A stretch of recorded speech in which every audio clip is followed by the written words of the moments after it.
panel discussion on grid technologies and capacity enhancement, accelerating electrification. I invite first the moderator of the session to please take center stage, Mr. Chintan Shah, the Group President, Renew. Our panelist, Mr. Arun Goyal, the ex-member of Central Regulatory Commission. Mr. Vishal Pandya, the co-founder and director of REConnect, which is the largest forecasting and scheduling agency. Dr. Prabir Kumar, scientist E, director at MNRE.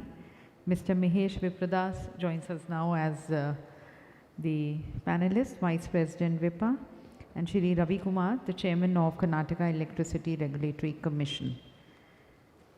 So we take these discussion, which is going to be the panel also discussing the regulatory concerns also, like the ISTS charges waiver, which are expiring in March 2025, and the strategies to attract the Tier 2 and Tier 3 component manufacturers to India. Further, the discussions also towards stabilizing the grid with wind energy, leveraging technology for efficient evacuation and addressing connectivity issues through green corridors. So I hand over now to our moderator, Mr. Chintan Shah. Thank you. I believe this is the last session, and it's a dry session, as we know about transmission. During the course of the day, we've been talking about wind energy and the issues with that, and bulk of the people talked about land is the key part to it. Agreed? But the projects cannot come up without the grid. Transmission is definitely the projects will come up, and that's the key element over here. And as you know, transmission has to be done in advance. It's not a post factor, it's a pre-factor thing. And there are challenges in transmission. We all know this. A couple of things that comes to my mind is essentially when the entire grid is evolving, the renewables are also learning more about the grid nowadays, and vice versa, because the amount of installation that is happening on the renewables front and the grid side has never happened in the past. So a lot of learnings is happening on both the sides, and everything is under evolution at this juncture. And the things that are under evolution, everybody has to rush down to put gigawatts in place, at the same time also maintain the grid discipline. These are a couple of challenges which is very, very important, normally ignored in most of the conferences, but the key part to it, this is essentially the key element that will decide how many gigawatts would be up and running, how much would be generating electricity, and so on, so forth. We have a very interesting panel here, and we'll be tagging a couple of issues over here and looking for the discussion on that side. One thing that straight away comes to my mind is we have a competing landscape on the transmission side. Essentially, wind projects can only come up where wind resources are there, unlike solar that can be shifted out. So you have so solar can essentially go anywhere it wants, while wind can't go anywhere it wants. So you have a competing landscape of the transmission side. Now, if a particular project, transmission system which is coming up, if it gets allotted to solar, obviously that amount of wind will not come up over there. So it's possible maybe as a larger perspective, since the wind pockets are known to a great extent, how can we essentially reserve the capacities for wind projects in a transmission network? This is one particular fundamental question which needs to be addressed very, very importantly. Otherwise, projects may not come up. Another thing that comes to my mind is how do we optimize the transmission network? I mean to say, where you have wind projects coming up, can you hybridize it so that you can use the transmission facilities much better, more optimized, or vice versa itself, where solar projects are there, can we add wind to that? This is something that comes to my mind because this does not require investing into more transmission facilities. It's the same transmission facility getting more optimized. But easier said than done because there are challenges over there. Again, we have issues to do with implications of the GNA charges and all post June 25. We also have to look at what sort of policy and initiatives we need to do in terms of adding more transmission facilities much ahead of time than what is happening today, because there is going to be a mismatch of transmission facilities being made available and the project timelines. There's another thing that comes into picture. again, in the changing landscape after June 25, do you think that there's going to be a major investment to happen at a state level because the economics would favor that? It's the right time to ask STU to also start pulling up their socks and investing into a transmission facility at the state level, which has been to a great extent missing from last couple of years. And again, there are technical standards of grid, like FTC, harmonics, even DSM, that has to be adhered to while going forward. These are a couple of things that is going to impact the sector in the future with respect to transmission. So may I start with Mr. Goyal itself. Goyal Saab, you know there is a mismatch in project timelines and the transmission facility that comes up. And this is going to be there, it's there everywhere in the world. So every country has evolved their own mechanism. There are countries who are gone ahead on investing into transmission. Some countries are lacking also. We are somewhere midway. What do you think structurally from the regulator's perspective also can be done? Because, you know, putting up a transmission facility much ahead of time would also require regulatory approval from the various commissions in terms of their investment to be done. And there is going to be an element of risk, at least on paper. In reality, there may not be, because, you know, a transmission facility may be consumed maybe 2 years down the line. It's much earlier, but then ultimately gets consumed because broadly we know where the renewables are coming up. And along with that, sir, another question that I had in my mind was that in light of the recent draft regulation that has been a staff paper floated by CERC, or asking unbundling of the GNRE with the non-GNRE on the same systems and the sharing of that, how it is going to fare out in terms of optimizing of transmission facility? Thank you very much, Chintan, and thank you for this opportunity. So a lot has already been said in the morning, but one issue is regarding the transmission. Like it's said that there cannot be any transition without transmission. And transmission is definitely a very, very important, considering that our wind and solar resources, they are concentrated in few areas, whereas the load centers are dispersed all over the country. Taking this forward, we have seen that CA, recently they had celebrated their Golden Jubilee. There they have come out with a plan up to 2032. And there they have tried to see that how do we optimize the transmission, and they have particularly tried to take into consideration the battery storage system that they are going to come, also the pump storage system, and also other consumption that is going to take place with regard to green hydrogen and green ammonia. So if you overall look at India, we have done relatively well in transmission. So approximately 10% of the world transmission capacity above 220 kV is in India. And the way we are going forward, so by 2030-32, the ratio is likely to increase a bit or almost like to remain the same.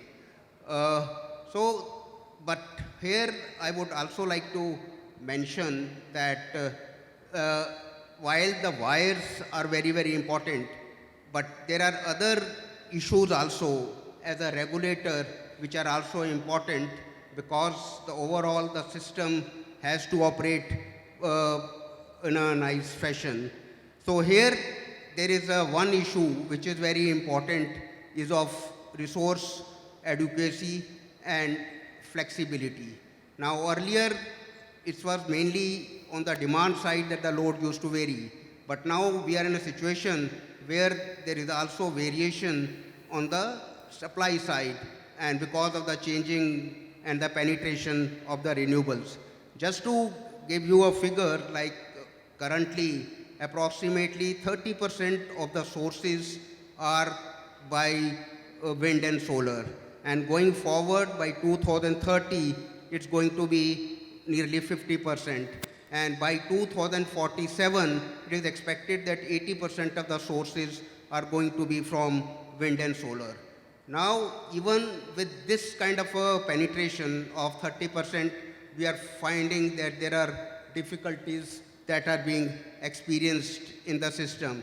So just to mention an instance that took place in Rajasthan, due to a sudden cloud cover, because a lot of solar plants are concentrated over there, all of a sudden there was a loss of around 8 gigawatt, and this had to be tackled, and then you know that your thermal plants have to be ramped up and other sources have to be put into place. So all these contingencies have to be, factored in, and we have to see that resource adequacy is there, and coupled with it, we also want that there has to be enough flexibility by way of ramping up. And in this context, it's already been talked about, storage becomes very, very important.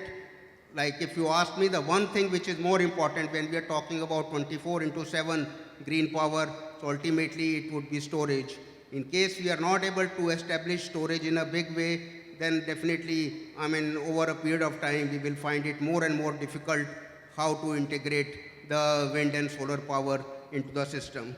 So just to, along with it, I have one or two more issues which I feel is very, very important. For the renewables, from the system operation point of view, forecasting becomes very important. At present, enough margin has been given by the regulators with regard to deviation settlement as far as the renewables are concerned, but then we have seen that still there are huge errors that are occurring in the forecasting, and we have to see that how we are able to collaborate with different agencies like ISRO, IMD, others, so that we are able to develop a robust forecasting system. So another related issue is regarding having regulation and standards which are at par with the changing technologies.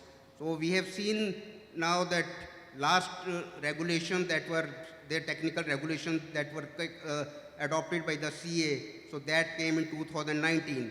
And for those regulations also, we took around roughly 3 to 4 years for them to finalize, because a wider stakeholder consultation is required.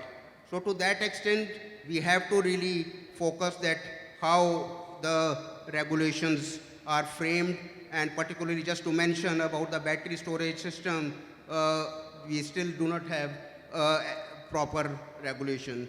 So another issue is regarding the sustainable testing infrastructure that we have. It was mentioned regarding when the presentation of Sultan was going on that certain testing facilities for the wind energy and testing facilities were made, but still quite a bit of testing takes place outside India, and there are not adequate facilities available in India. So this is also one area that we need to concentrate. So overall, like the transmission is going to play a very big role, and the GNA regulations which have been brought by CERC, they've been game changing, and this is a true step towards open access now, because a person doesn't have to apply separately for, say, based on the contract, access based on the contract, but overall the GNA. I think I'll end it over here and then maybe later. Thank you, Goyal Sahab. You rightly pointed out, forecasting is a very important element, and I am quite sure that even the last budget, it was also announced to set aside 2,000 crores by the central government to create a forecasting platform itself, just not for renewables, generally a weather forecasting portal, because that is something which is very needed now, and because of rapid climatic changes, there are more predictions which are needed to for everything, including for disaster management as well for grid management, and in turn, obviously, better forecasting for the renewables. Coming to forecasting, I would straight away go to Vishal. DSM has been there from last couple of years. Obviously, the DSM regulation of CERC and the DSM regulation at the state level are not fully synced today. Every state has got its own setup, but it's a matter of time. Ultimately, it will all be falling in the same block at a point of time when you have more and more renewables entering the grid. Major integration is happening from the CTU right now, but it's going to move to ST, as you all know it. And with the current DSM regulation that has been proposed, which is to be implemented from 2026, what challenges you see that will have for the sector to align with the regulation, and B is what the sector should be doing it essentially to align closer to it. Over to you, Vishal. Yeah, so thank you. Good evening, everyone. In terms of integrating renewables with the grid, in 2010 was the first piece of regulation which mandated renewable asset owners to also commit to the grid how much energy you are going to inject. And if there are errors beyond permissible limit, there are financial penalties. And that's what has been driving the whole mechanism. And if you look at the last decade of experience, the error bands are tightening. In terms of the policy divergence, what came out from forum of regulators, very few states had adopted as is, like Karnataka, where the aggregation of over larger geography was applied. And now after 6-7 years, the central regulator also now allows aggregation of multiple assets. Purely in terms of technological advancement, what we have seen is, if you keep the policy static, year on year we have seen 5 to 20% improvement in forecasting accuracy, operational efficiency, so the financial losses are reducing. However, the error bands is also getting tightened quite faster, and that kind of makes the whole mechanism as if a tiger chasing you and few people are running. You have to be first or second in the game. In terms of conversions, how the system is evolving, we are talking about taking renewables mainstream. So the 2026 provision what has come up, where the whole definition of measuring error is changing, and which can potentially create a lot of turbulence to all the asset owners in terms of how much financial losses you can anticipate by way of new regulation. But the broader idea is that at an asset level, every 15 minute or 5 minute, what is happening you may not have full control. But when you aggregate multiple assets over larger geography, you might be able to get some stability. So this is the current regulation. In terms of what to look forward to, Karnataka was the first state who started with aggregation, followed by Andhra, then Tamil Nadu. Now the central grid is also following the similar norms. And if you look at the comments that were made to CERC by some of the stakeholders like Gujarat, Karnataka, couple of other states, including consumer-centric organizations like Prayas, they are pushing renewables to become more like mainstream, and they want to measure every forecast error pretty much like what happens to the thermal generator. Now, it's a little difficult to meet immediately because weather computation, when you look at, it involves two levels of aggregation. One is temporal aggregation and second is geographical aggregation. I'll explain in another 2 sentences what it means. If you go and talk to IMD or any agency working with IMD, they will say my wind forecast error or solar GHI forecast error is no more than 8 to 9%. Now, when a policymaker hears that, policymaker would think, okay, 8 to 10%, I am giving 15% or 10%, every forecast has to be right. But that 8 to 10% what they provide is basically aggregated over 4-5 months over a very large region, say entire northern region, and then they will say my aggregate error is 8 to 10%. Whereas what we need for grid operations point of view is what happens at that particular location, either on a 5-minute temporal band or 15-minute temporal band, and that is where we go wrong. The second point, which perhaps could have been intervened at a policy level, the new grid code which came up.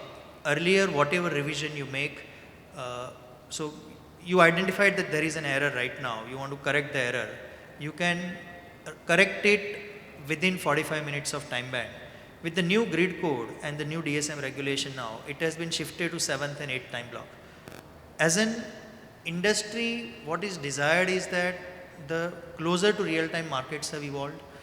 It is helping renewable immensely. But pushing the gate closure, which was 4 time block earlier, which means 45 minutes, to 7th and 8th time block, almost 2 hours, makes it very difficult. If you take an asset like Khavda, where we are looking at 25 to 30 gigawatt of wind and solar assets to come up. If one large cloud that passes through the region, the inertia doesn't exist in the system. The 30 gigawatt peak could collapse to maybe 4 or 5 gigawatt and it may come back within 2 hours. How do you factor in this kind of changes purely by applying technology? It's not possible. So regulatory interventions are also equally needed in order to support what is needed at a policy level, where we say accuracy has to be more because renewable has to go mainstream. Fair enough. But then bring markets closer to real time. That will help the industry really well. Thank you, Vishal. I think that was very enlightening. Connected to forecasting also happens to follow the standards of the grid.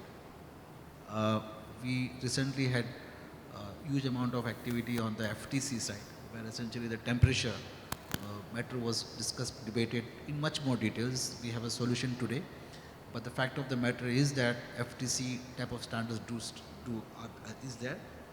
Plus, when you have more and more renewables getting into the grid, you have issues to do with reactive power, harmonics, and associated DSM also. And this is unfortunately keeps on changing, because when you have a 10 gigawatt of an RE plant, the harmonics and the VAR numbers are different.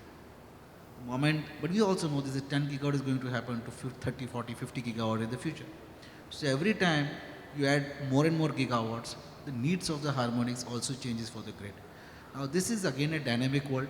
We all know this, and I don't foresee a clear-cut solution on this side. Maybe I think I would ask Mahesh as to how do you essentially handle this matter.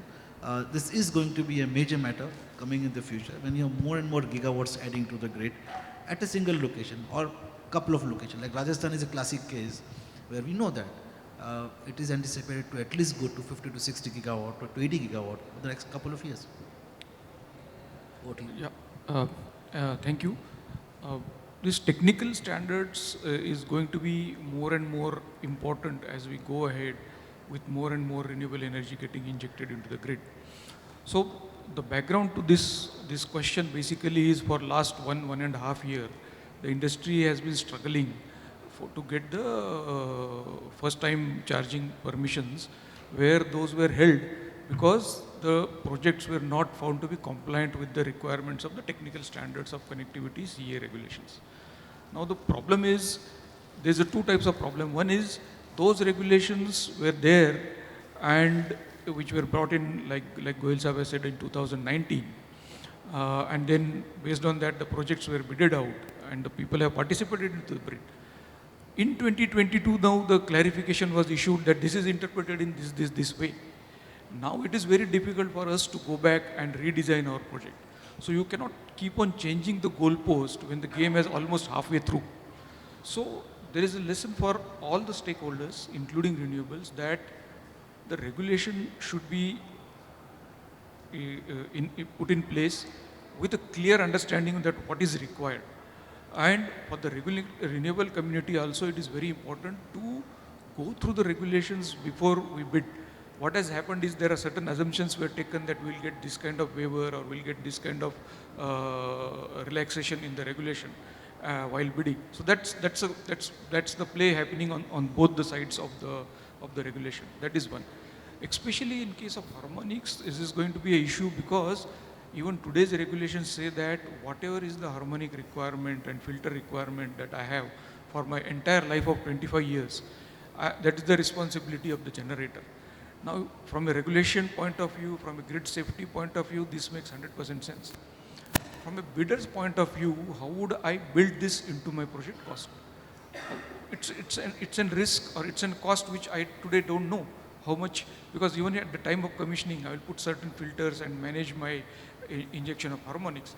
2 years down the line, the requirement changes. I have to completely maybe change the entire filter, put in a new one. So there we'll have to find out a commercial answer to this technological question, that after 1 year of commissioning of the projects, any additional such a requirement which comes up has to be compensated to the generators. So this is one way of looking at it. DSM, I think Vishal has said this on DSM and accuracies. So as we go forward, I think these regulations will have to assume that this will be tightened, and which would be actually in a interest of the generators in a very long term. Thank you. Thanks, Mahesh. Something which is very interesting, which I found, if you are not having a PPA in wind, and you are essentially dumping the electricity in the exchange, you could have earned something in the range of 5 rupees 40 paisa per kilowatt hour on a weighted average basis in the last 1 year. And the reason is very simple. In the non-solar hours, wind turns out to be the cheapest. And that is going to be the case for the next couple of years. Because your base load is going up in India. What is getting clearly added is solar. While in the evening, in the night, in the early morning, you don't have solar. That means you have to rely on the non-solar hour generators. One of them happens to be also wind. So one thing is very clear, if anybody is going to start adding wind capacity even without a PPA, should not be a problem, because this is a structural change that has happened in India. First time in our life we've been seeing it. You'll have surpluses in the afternoon because of solar, while you have deficit scenario in the non-solar hours. Thermal hardly getting added 6 to 8 gigawatt every year, while your base demand is going up 15 gigawatt. So anything available in those hours is always a welcome. Now in such a scenario, it would also make a great sense to go ahead by the CTU or by the STU to start building transmission assets well in advance in the wind zones. Because one thing is very clear, wind will come up there. The only issue is a transmission facility. That means you need to create something like a pool of money which has to be set aside to create transmission facilities well in advance for wind. Because wind today is more of a necessity of the utility. In couple of years back, when you had a surplus scenario, things were different. Now we have a structurally deficit scenario. In such a scenario, it's very important to do this. One of the things which is very interesting is JETCO. JETCO has recently come out with a petition, which is now pending with the commission, where they say that you don't apply for connectivity to us. We will build a transmission facility to your doorstep. So we will not say no to any transmission connectivity at all. Anybody comes to my place, you have land, no issue, I'll draw the line to your particular location. So it's like a bespoke transmission facility that Gujarat has planned to do, because JETCO has realized one thing, that wind is important. In such a scenario, Mr. Dash, this is a question to you. Do you think ministry should take this is a fact, to take this as a program itself to create adequate transmission facility in the wind zones well in advance? Don't wait for the LOA, don't wait for the PPA, projects will come for sure. And also instigate other states at STU level to also start building up transmission facilities, because one thing which the industry as a large is feeling, because of the onset of the central bidding for so many years, bulk of the states have stopped investing into transmission, because there's no projects coming over there. But now they will come, because post 2025, there is a commercial benefit to go to the STU, even for the utility. So over to you, Mr. Dash. I think this is something which is very important. Everything else seems to be in place. This is the key part to it, and you have to start now itself, because it takes time to do it. Yeah, thank you, sir. So definitely I agree. I mean, from the morning, a lot of discussions are happening. Transmission is going to be one of the important constraints for projects getting commissioned as per the targeted ministry's targets. So transmission, in fact, every month ministry is taking regular meetings with the stakeholders, and it is one of the key points always discussed. And ministry, I think monthly 2-3 meetings are happening with Ministry of Power, CTU, even CA. So this transmission is always taken as a very important aspect of this entire REs or RE issues. And coming to the wind, you see, I fully agree. One of the ideas which was even earlier discussed in the monthly meetings, how to split the connectivity between solar and non-solar hours. And I believe that is being taken up by the CTU. They are doing some SOPs. And even the state, how to optimize the state transmission network and how to enhance the network in order to accommodate the targeted capacity, and states should be proactive to kind of strengthen their own network for these wind projects. And in fact, ministry has already collated some information from the windy rich states, and we are making some kind of mapping where the wind zones are there, and we are trying to kind of make out something out of that in the form of a scheme, or encouraging the states to go for their own network there. So I believe those kind of steps will definitely going to ease out of it. But to my mind, again, the problem will be the same. Once there is an advanced network which is being built, and if there is some solar project developer comes for that connectivity, how that can be kind of blocked for the wind, which will come after 2 years, so that kind of regulation, as on date it doesn't exist. Then we have to work on the regulatory point of view also. And then the question will come, who will bear the cost, extra cost? If I cannot keep my network unutilized, then who should bear the cost of that unutilized assets? So those things needs to be addressed before in fact we approach the regulatory solution and kind of some solutions from the ministry in the form of any scheme or some kind of giving preference to the wind. I have a part answer to your question, because there's another draft regulation which is for comments by CERC, where they're saying that no solar connectivity will be granted now if it is without battery. So that, through a regulation itself, at least CERC has made it clear, it's open for comments, and which is rightly so, because you don't want pure solar projects coming up because of lower plant load factor and lower optimization of the grid, and also you don't have the consumption for that. Who will essentially consume electricity in the afternoon? Only solar. So people also wants to go for a generation shift, as I could call. When you put a battery, there's a generation shift, then you can essentially inject the electricity in the late evening hours when it is needed by the grid. Having said that, 2-3 things come to my mind is what is important is on for the Windergy conference, because it's very important to also realize one thing, that wind probably is the cheapest source of power in the non-solar hours. This is something that should be highlighted. Initially the issue was when you had a deficit scenario or a surplus scenario, you're looking at costing of electricity. Now we have to look at the costing of electricity during the time, which is the important part. And during non-solar hours, you have 3 or 4 options: thermal, wind, hydro, and nuclear. Of all these 4 sources, wind turns out to be the cheapest and the lowest gestation period also together.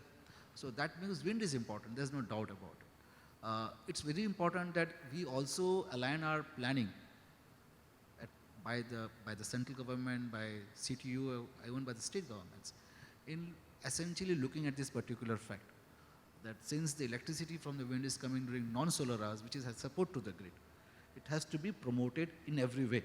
We're not looking at incentive and all. The only thing that is needed is looking at the transmission diagrams and adequate transmission facilities. Otherwise, projects will never come up. You can buy land without transmission, it's no meaning. Coming to the close of the session, what I would do is, this is a question to all the panelists. What are the 3 takeaways or 3 suggestions that you might have to look at, to have adequate transmission, as well as to integrate the entire wind energy for the future, be it on a standalone basis, be it on a hybrid mode or an FDRE mode? What is it which is needed from the sector side? And this can be also one of the recommendations coming from the Windergy conference to the relevant stakeholders. We can start from Vishal and all the way here. So on the transmission front, the investments are supposed to be led by the pricing signal. And from the pricing point of view, if I recall, about 10 years ago, we moved away from postage stamp method. So you just draw a physical map and whatever paths you are supposed to cross in terms of transaction, you pay for it, to a point of injection based tariff. So it is supposed to provide a price signal. And I think we have quarterly or biannual review of those tariffs. So if there is a congestion zone, the cost you pay for transmission access as a buyer becomes quite high, and the cost you pay as a seller who is injected in the congestion zone, you pay a lot lesser. With the rise of renewables, especially over the last 5-6 years, what has happened is the variability what you see in terms of what point in time, in which direction the power flows, given the rise of solar and wind. And we are going to see the amplified effect of that.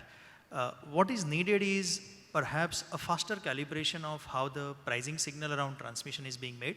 And having said that, what would also be useful is perhaps financially tradable transmission rights, which can enable a renewable asset owner who might end up putting, say, wind and solar hybrid. You might have a peak capacity coming from both wind and solar only for, say, 20% or 30% time in a year. You might want to pay transmission charge only for that, and balance you might want to set it off. At a global level also, more from the energy transition point of view, companies like Google have started coining the idea of timestamp based renewable energy credits. So when you buy those credits, today the credits are only stamped with reference to whether 1 megawatt hour is injected into the grid or not. Now the displacement theory, if you apply, so what point in time you are injecting that energy, and is it the case where what time you are consuming, it's not the time where renewable is at its peak. So you end up consuming thermal, but you are just by buying credits, you are offsetting, or claiming to be, say, green as a consumer. So a lot of detailing around temporal resolution based transaction is needed, and transmission pricing has to go in sync with that, so that it can enable multiple opportunities for newer set of renewable players focused a lot more on a complex wind, solar, storage based projects. Also from the planning point of view, whoever is building transmission line, they are adequately compensated without burdening either only the asset owner or the consumer. Yeah, a lot of discussion we are doing on, wind versus solar. And we all agree, wind has the technical merit of providing power in the non-solar hours and when the value is more. To my mind, in fact, the question comes, so can we, given the fact that both has to be given must-run status because we don't have any control over the input. So within that framework of must-run status, can we come up with a construct to kind of, determine the tariff based on the market? Let some tariff be discovered by the market for wind and solar, because wind, as I heard from the grid controller of India, they find little difficult to handle the wind in comparison to solar. Technical reason must be best known to them. But then how to price it so that, both can be based on their technical merit, a market determined thing can happen. That is one. And secondly, in order to kind of ease out the constraints of transmission, maybe we need to see at the STU network, wherever the availability is there. And we have to optimally utilize the availability of transmission connectivity wherever it is, in terms of RTC or hybrid power or FDRE, not to only go for wind or only go for solar. Then another thing will be well planning. So if we can plan it better, maybe the issue of mismatch between the commissioning of the wind and the transmission, to some extent that also we can avoid. And maybe another one point, if we can geographically diversify. Now we are only looking at these 7 and 8 states. And I know wind is definitely much better in these 7 states, because unlike solar, wind, it is not directly proportional to the wind speed. So, but however, there are few states where there is a possibility of wind. Maybe we need to look at those states so that, to some extent we can ease out the transmission issue. Yeah, I'll just try to focus on, as a regulator, the kind of issues we faced and what could be the solutions. Firstly, let us be very clear that the kind of ambitious RE plans we have and kind of transmission network that is going to come up, so we would require private participation, both by way of FDI as well as domestic investment. Now, it's very good that we have developed that model of tariff-based competitive bidding, and it's been fairly successful. Approximately 10% of the assets are now under TBCB. Now, and that percentage is going to increase, and most of the transmission projects that are coming up, they are being bid under TBCB. Here, as a regulator, I feel that what is most important is that the contracts need to be honored, because they are long-term contracts for over 35 years. And then in every contract, we have this inbuilt clauses of force majeure and change in law. And many a times these cases come to us, and I personally feel that we are not able to deliver the justice as fast it should be. Ultimately, whatever is due to a private player, that needs to be given to them as early as possible, and that is how we will be able to develop confidence in them and able to attract more and more investment. So another issue that we came across was regarding the mismatch issues. So how much planning you may do, it always happens that when there are more than one element and they are being built by different players, whether it's a public sector and private sector or both by the private sector, there is always some kind of a mismatch that takes place. Now, a private player who has invested the money, after the COD has taken place, he would like that his return is given to him. On the other hand, the other person who is the defaulting party always has a reason that why he has not been able to come on time. Now, and then one more thing has been that there has been a Supreme Court verdict that this cannot be loaded on to the distribution companies because the power has not been flowing to them. So recently, CERC has made an amendment in the sharing regulation whereby over a detailed kind of a consultation that we have had with the stakeholders, we realized that the person who has invested, he cannot continue to suffer for a long time. So what we have said this has come in I think on 10th or 11th October. So what we have said is that irrespective, because there used to be a lot of litigation wherever the mismatch used to take place. So as soon as the COD takes place, for the first 6 months, the person would be able to get 50% of whatever is due on a monthly basis. And after 6 months, he will be able to get the full amount, and that would be paid from the pool amount. Of course, that the defaulting party will have to pay the amount ultimately, but since it's been taking a long time and there's resulting in a lot of litigation, so just to give a comfort, so he would be able to get the money. So just to summarize, I would say that the contracts need to be honored, and if there are any genuine claims of, say, change in law or force majeure, genuine claims, so they need to be given as early as possible. Okay, it's like a tail end of the transmission system. The voltage has dropped. Nonetheless, I have two brief suggestions. One is from the transmission, we have done the planning for 500 gigawatt. Everybody must have seen the CEA report on that. But we are still having this issue of renewable projects getting commissioned faster than the transmission getting ready. And this is going to be remain there because transmission takes time to build compared with the renewable projects. So in the areas where we know that there is a potential of renewable which has already been identified, what is happening today is it stops at the planning stage and it doesn't enter into the execution phase from a transmission side unless and until there is an active application for connectivity at that particular substation. And which takes, it gets into a chicken and egg situation because then when the application for connectivity comes, the project also comes within 18 to 20 months, while the transmission doesn't come. So to address this, I think instead of waiting for the applications, the execution can also be started. And it is very clear that the substations which are started getting into the execution, definitely it would get utilized. The risk PGCIL thinks at the moment is, since there are no applicants, if I make this investment, would that investment become lie idle for certain amount of time? So to cover that risk, one can have certain financial mechanism to help PGCIL. But I think getting into the execution phase also, after the planning has been done, is very critical if we are actually going to do large-scale renewables that we are talking about since the morning. So this is one suggestion. The second suggestion is active participation from renewable side while the technical standards of grid are getting formulated.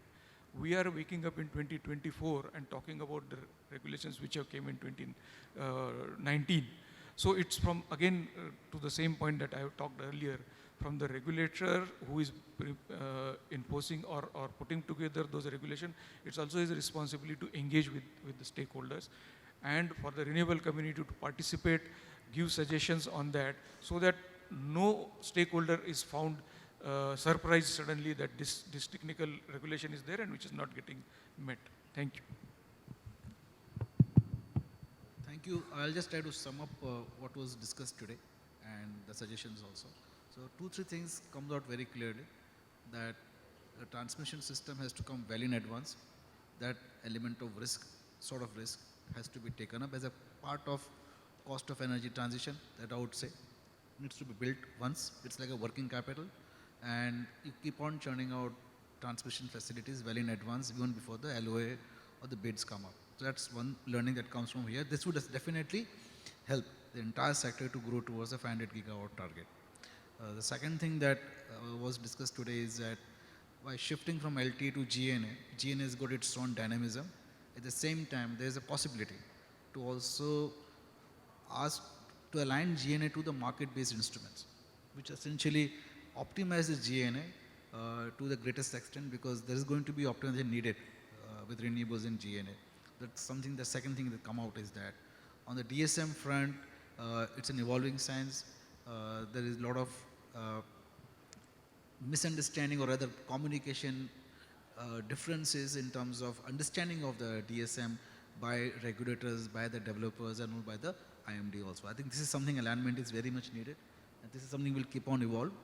And yes, I fully agree with Mahesh that in terms of the grid management, which is harmonics and things like that, there has to be a commercial answer to it, because I don't think wind sector is against following the standards of the grid, but it has to be there has to be a commercial answer to this entire thing. And I agree with you that one can go up to 2 years or 3 years or 4 years of the risk that the project would carry on the harmonic side, beyond which harmonics needs to be addressed, but has to be a commercial output. I think we end this session over here. If any questions from the audience, we can open up now, or we can close this session.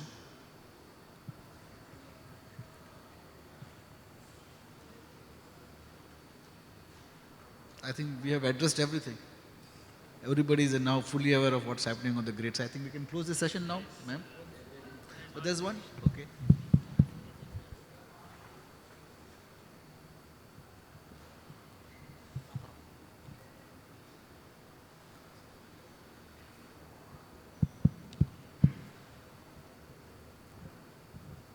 My question is very simple or very general also.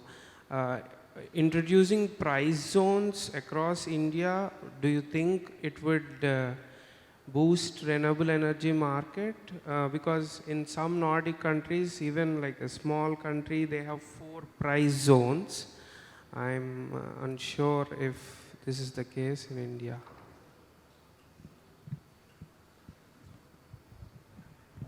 If I have understood correctly, you want to have different price zones in the country for transmission, depending on what transmission elements are being used. I think this is where we started when there was transmission being priced based on the system that you are using. But we are moved to a GNA regime where it gives you a lot of flexibility as a generator or as a consumer. So if you want that flexibility, then it comes with a cost.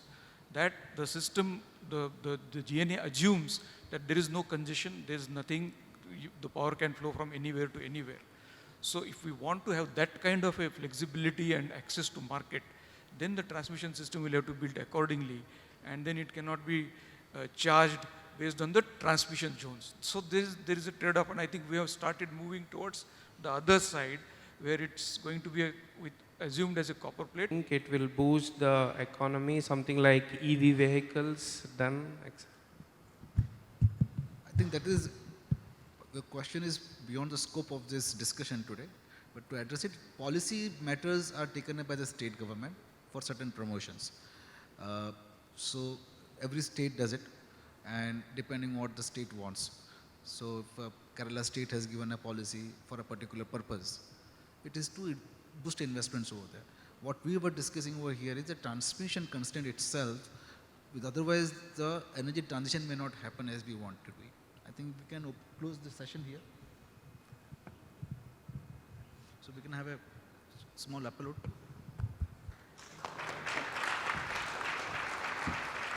Thank you. And I request now Mr. Chintan Shah to kindly present the mementos to our speakers.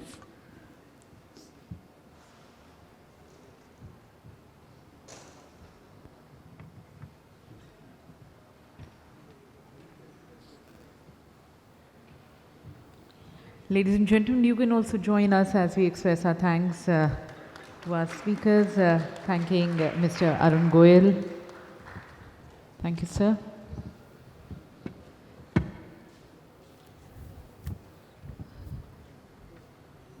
Thanking Dr. Dash.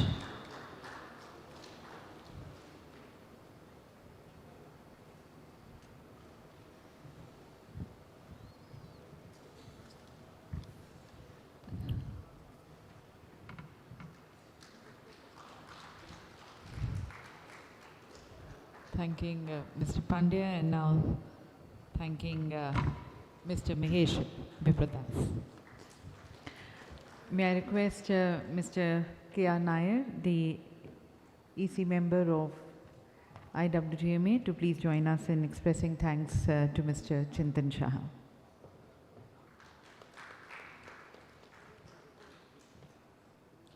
A group photograph with all of you, and then we close the session.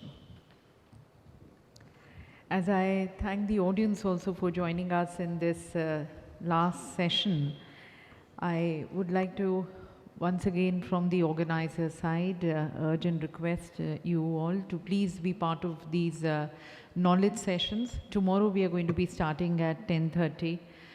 Please be a part of these because we have distinguished experts from the sector joining us, leading us, guiding us towards the growth of this sector, and their views, their vision is going to be adding, is in fact adding a lot of value to this sector, value to all the audience also, as you play an important role towards the energy transition and the decarbonization pathway of India. So please be a part of these knowledge sessions also as you visit the exhibition. Exhibitions today as well as tomorrow is going to be on till 6 o'clock. We have ample time to be visiting the exhibitions during our break hours also. So once again a request to be part of these sessions. Tomorrow morning we start at 10:30 sharp.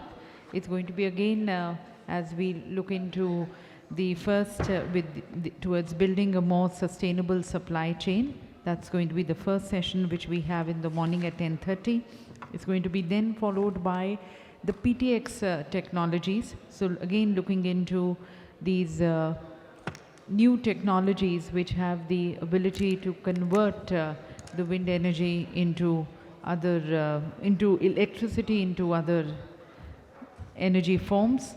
And we also have the session on offshore wind tomorrow. That's going to be the last session, and then we have the valedictory session. So please look forward to having you all tomorrow morning at 10:25. Be seated here so that we start our first session of the day on time. Thank you. Enjoy the further day. Exhibition, ladies and gentlemen, in hall number 1234 till 6 o'clock. Thank you.